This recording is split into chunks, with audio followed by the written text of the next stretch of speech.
Halo semua, saya ucapkan selamat datang dan mari mendengarkan penjelasan berikut ini terlebih dahulu. Kemarin saya baru rapat dengan Gubernur Lemhanas. Justru kita tuh lagi mendudukan gimana caranya supaya masyarakat Indonesia paham bahwa this is a war between Israel dan Hamas. Dan Hamas itu bagaimanapun dinyatakan teroris. Yang menyatakan teroris bukan cuma negara NATO, bukan Amerika Serikat, bukan cuma Jepang atau Mesir. Malah imam besar Arab pun itu menyatakan seperti itu. Makanya kemarin ada bantahan dari seolah-olah Hamas bukan bukan apa namanya bukan teroris.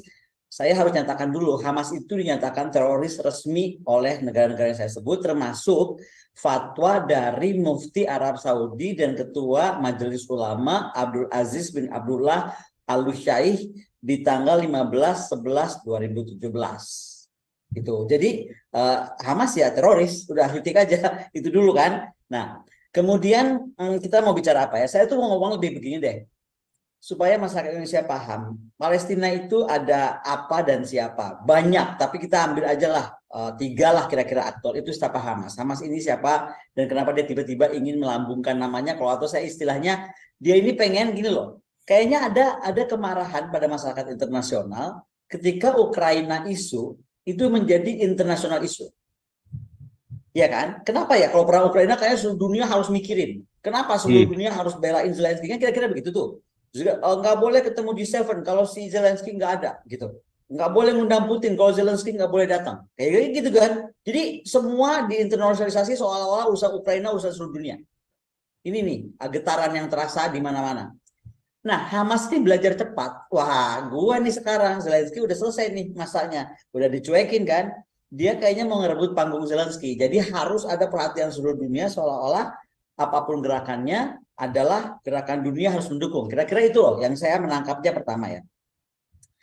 Kedua, orang Indonesia tuh mesti tahu bahwa Hamas ini bukan salah satu faksi besar di mana di Palestina, tapi dia juga punya rival internal yang kuat yaitu Fatah tadi. Meskipun Hamas punya kelebihan dalam kasus sekarang karena dia menguasai jalur Gaza dengan sekitar 365 km itu. Tapi kan kita juga mesti tahu dia tuh sama Fatah tuh bentrok. Padahal Fatah itu didirikan tahun 50 oleh Yasser Arafat, kemudian tahun 80 bagaimana dia Yasser Arafat mencari solusi dua negara, bagaimana kemudian apa sih Oslo Declaration atau Oslo Agreement disepakati, bagaimana tahun 60 organisasi ini menjadi organisasi yang direspek karena organisasi yang efektif lah kira-kira gitu. Itu aja dia nggak sepakat. Jadi antara Hamas dan Fatah aja ini nggak sejalan. Belum lagi antara Hamas dengan Jihad Islam.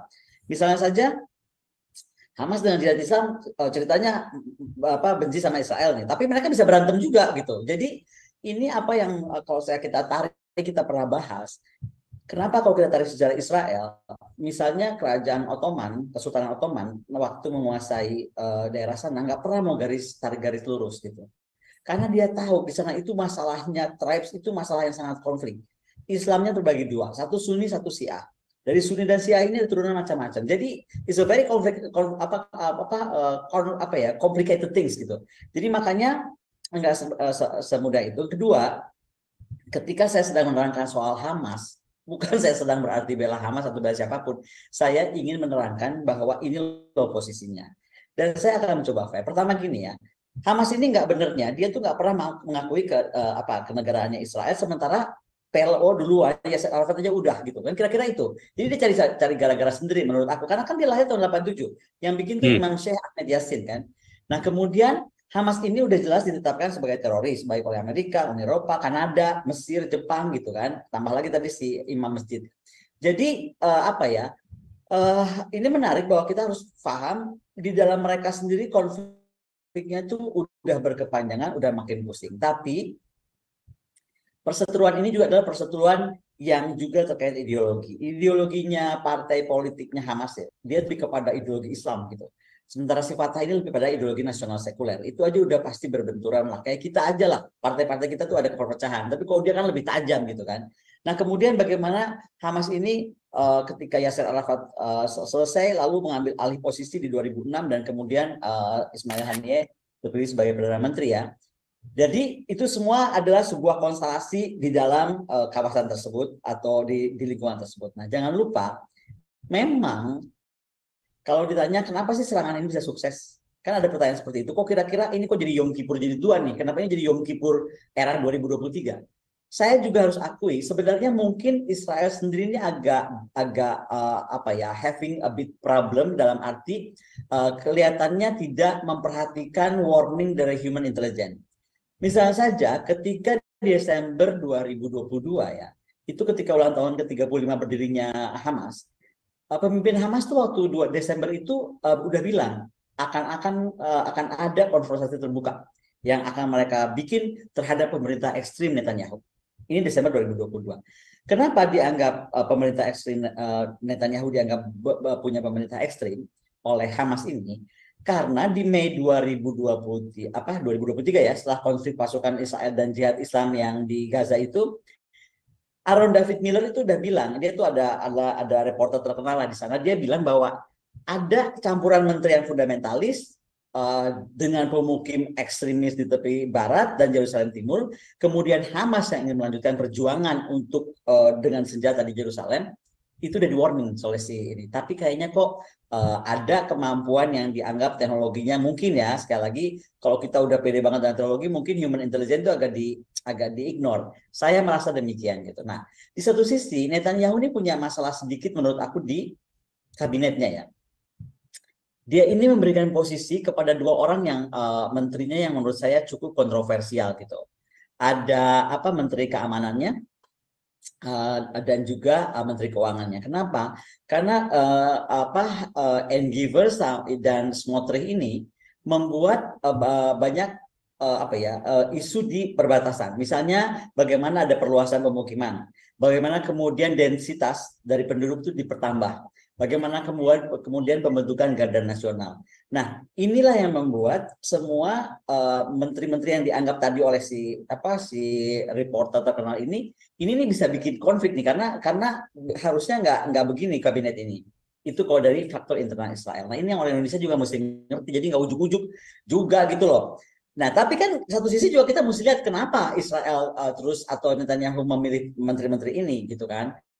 Kenapa sampai menetapkan misalnya Smotrich yang kemudian secara terbuka bilang bahwa ini Smotrich ini agak kontroversial karena dia bilang gini, buat gue kagak ada orang Palestina dan nggak akan ada namanya rakyat Palestina. Smotrich ini. Jadi menterinya juga agak-agak terlalu outspoken gitu. Nah, makanya kemudian pertempuran ini terjadi. Nah, pertempuran ini terjadi menurut aku agak memprihatinkan. Kawan-kawan, jadi itu penjelasan dari Bu Koni, dan beliau ini salah satu pengamat yang memiliki wawasan luas ya, dan karena itu juga silakan berikan tanggapan kalian. Kemudian konflik Palestina-Israel, pengamat prinsipnya kita ingin semua berdamai. Bahkan dalam uraian yang lain juga dikabarkan, masyarakat diimbau tak merespon perang Israel-Palestina secara berlebihan. Jadi kawan-kawan semua, kalau kita perhatikan beberapa hari yang lalu ketika pertama sekali pihak dari Hamas melakukan serangan dadakan terhadap Israel, lalu kemudian pihak dari Israel melakukan serangan balasan kepada Hamas, dalam banyak pemberitaan yang kemudian menjadi korban atas situasi tersebut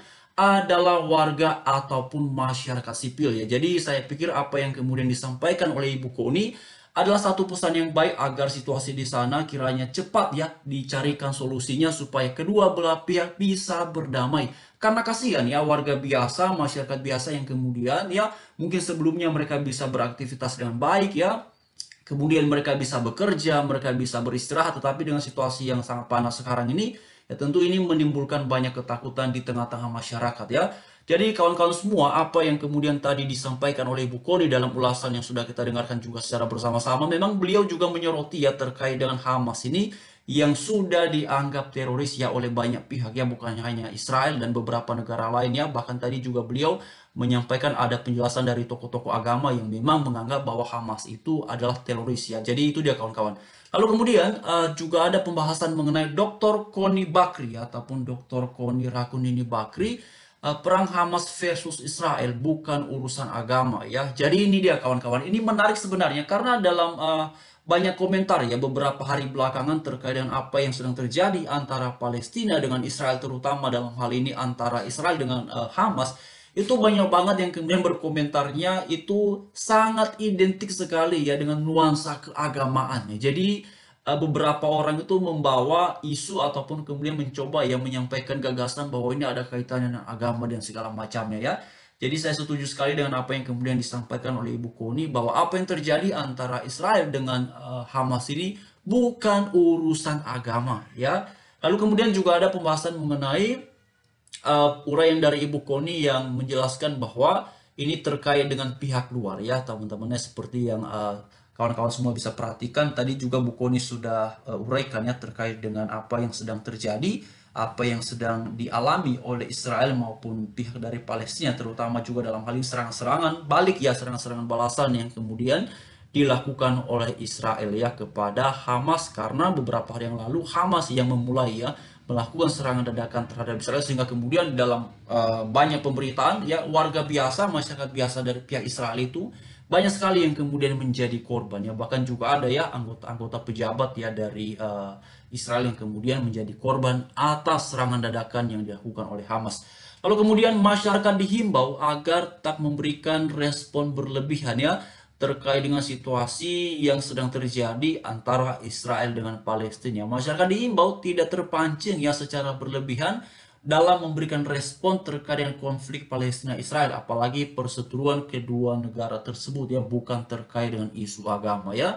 Itu dia memang kawan-kawan. Jadi benar ya, penting sekali tadi Ibu Koni juga sudah menguraikan bahwa ya bagaimana caranya supaya masyarakat kita ini diedukasi ya bahwa yang sedang terjadi sekarang ini sebenarnya utamanya itu adalah Israel versus Hamas ya, bukan Israel versus Palestina ya. Jadi yang dalam banyak pembahasan, dalam banyak pemberitaan sebenarnya kawan-kawan, kalau kita perhatikan pemberitaan di media-media luar ya, jadi fokus utamanya itu adalah membahas terkait dengan Israel versus Hamas ya. Jadi ini yang kemudian perlu ya disampaikan kepada masyarakat kita agar kemudian tidak salah mengerti ya.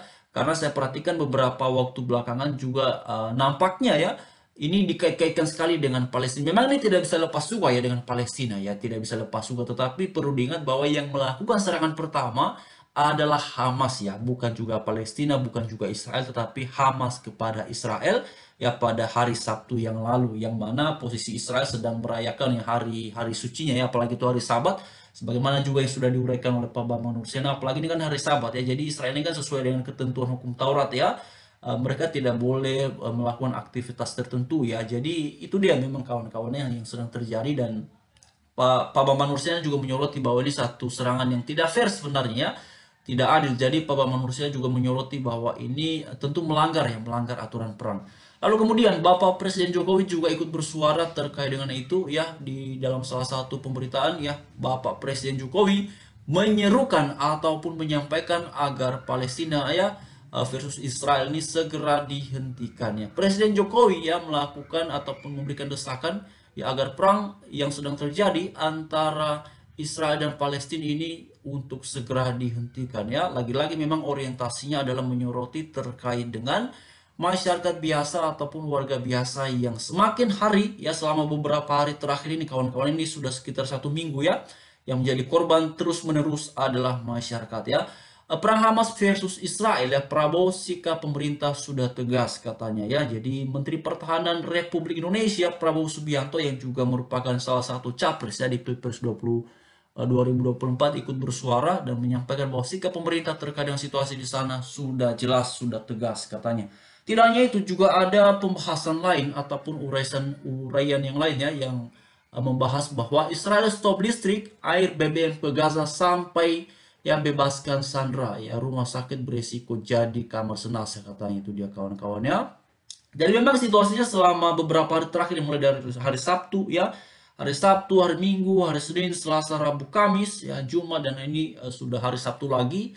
Memang situasinya semakin panas kawan-kawannya. Jadi bukan semakin tenang ya, karena pihak dari Israel itu sangat komitmen sekali ya melakukan serangan balasan dalam apa namanya merespons serangan yang sudah dilakukan oleh Hamas ya. Bahkan beberapa jam yang lalu saya sempat baca satu berita yang kemudian menguraikan bahwa Israel ini punya komitmen ya untuk membumi hanguskan Hamas katanya. Jadi itu yang kemudian sudah dilakukan oleh Israel, dan banyak sekali ya, bahkan PM ya, apa namanya, Perdana Menteri Israel Netanyahu bersama dengan siapa namanya itu Benny Gantz ya, juga sudah nampaknya sudah mengesampingkan ya, sudah mengesampingkan perbedaan politik di antara mereka, dan sekarang mereka bersatu untuk memberikan perlawanan ataupun serangan balik terhadap Hamas ya.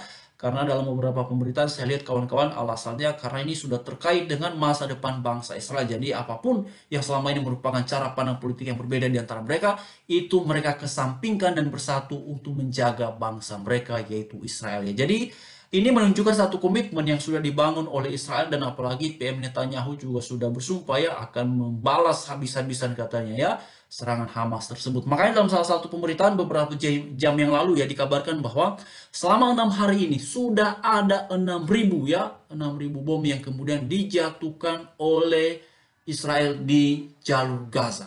Itu dia kawan-kawan ya. Lalu kemudian juga ada update Hamas versus Israel. Jadi korban ya ini sudah mencapai 2.800 kawan-kawan ya. Itu dia ya 2.800. Waduh, memang kasihan sekali Bapak Ibu ya. Dan kalau kita perhatikan umumnya yang menjadi korban lagi-lagi tetap yang masyarakat ya. Memang dari pihak Hamas kemarin juga ada yang membahas sudah mencapai yang milisi Hamas ini sudah ada yang tewas mencapai 1.500 ya 1.500 bahkan katanya juga ada 2 petinggi Hamas yang tewas dalam serangan-serangan balasan oleh pihak Israel ya tetapi lebih banyaknya itulah masyarakat ya lebih banyaknya itu adalah warga biasa baik dari pihak Israel maupun dari pihak Palestina ataupun dari pihak Hamas kawan-kawannya jadi kasihan ya kasihan sekali masyarakatnya kemarin juga saya lihat tuh ya aduh korban dari masyarakat Israel ya juga banyak apalagi di hari pertama ya ketika Hamas melakukan serangan dadakan itu waduh korbannya banyak sekali kawan-kawannya bahkan juga ada ya lansia katanya ya waduh pokoknya iya anak-anak pun juga ada di sana jadi itu yang sedang terjadi di situ ya lalu kemudian dibantai Hamas ya militer Zionis katanya meradang ya lalu kemudian melakukan serangan balasan terhadap apa namanya Hamas di jalur Gaza. Nah itu kawan-kawannya. Jadi ya ini akhirnya saling serang ya. Israel melakukan serangan, Hamas melakukan serangan. Nah itu situasinya semakin genting, semakin panas di situ ya. Dan lagi-lagi kembali korbannya adalah masyarakat biasa. Karena itu saya sepakat dan setuju ya dengan apa yang tadi disampaikan oleh Ibu Koni. Tentu ini satu situasi yang memprihatinkan, yang membutuhkan perhatian dunia ya, yang membutuhkan perhatian banyak tokoh ya, banyak pihak agar kemudian bisa berhenti ya perang yang sedang terjadi ini dan masyarakat bisa dilindungi, masyarakat bisa dijaga. Memang sudah banyak sekali tokoh yang bersuara kawan-kawannya, sudah banyak sekali tokoh yang kemudian berpendapat. Ya, tetapi kalau saya secara pribadi melihat memang kawan-kawan mungkin juga membaca ya banyaknya komentar itu ya memang banyak sekali masyarakat kita yang membangga-banggakan Hamas ya yang membangga-banggakan serangan Hamas bahkan menganggap itu sesuatu yang luar biasa katanya menakjubkan ya makanya ketika awal-awal kemarin tidak ada saudara ya kawan-kawannya yang menyampaikan bentuk keprihatinan ya kemanusiaan kepada warga Israel yang menjadi korban ya malah yang justru dilakukan adalah memuji-muji Hamas itu yang dilakukan ya baru kemudian ada gagasan mengenai kemanusiaan ini adalah setelah Israel melakukan serangan balik ya karena dari pihak Palestina juga banyak kemudian menjadi korbannya termasuk dari pihak Hamas sendiri ya tapi apapun itu situasinya ya benar tadi yang disampaikan oleh Ibu Koni semoga di sana segera ada kedamaian.